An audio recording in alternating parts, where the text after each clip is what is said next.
आज मी फ्रीज उघडला तर मला फ्रीजमध्ये ही फुलांची वाटी दिसली, पण मला काही ह्या फुलांचं नाव माहिती नाही आहे. मी बऱ्याच वेळा झाडांवर ही फुलं पाहिली आहे, पण ह्या फुलाचं एक्झॅक्टली नाव काही मला माहीत नाही. माझ्या आईला खूप छंद आहे वेगवेगळी फुलांची झाडं लावायची, ते गोळा करण्याचा. तर तुम्हाला नाव माहिती असेल तर नक्की कमेंटमध्ये सांगा.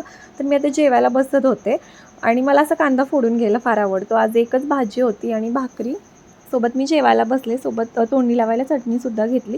एक 2-3 घासच मी खाल्ले होते. तोपर्यंत माझं कन्यारत्न आलं मांडीवर. नेहमीची सवय आहे, म्हणजे माझं जेवण सुरू झालं, थोडंफार मी खात असते, तोपर्यंतच माझ्या मांडीवर येणार. मग हिला झोप वगैरे आलेली असते.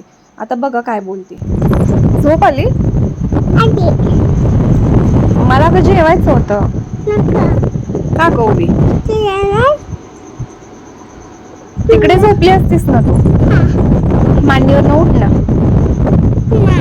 का गं? जेवण राहिलंय बघ की, 2च घास खाल्ले तोपर्यंत उठलीस. चॉकी लॉलीटॉप ओके. बरं, तुला रोज असं मांडीवर कोण झोपवतं? बाबा.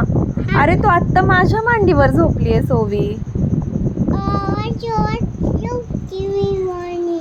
बाबांसोबत मांडीवर झोपते आणि इथे माझं जेवण राहिलंय, माझ्या मांडीवर येऊन बसलीये आणि बोलते की तू बाबा तुला झोपवतात.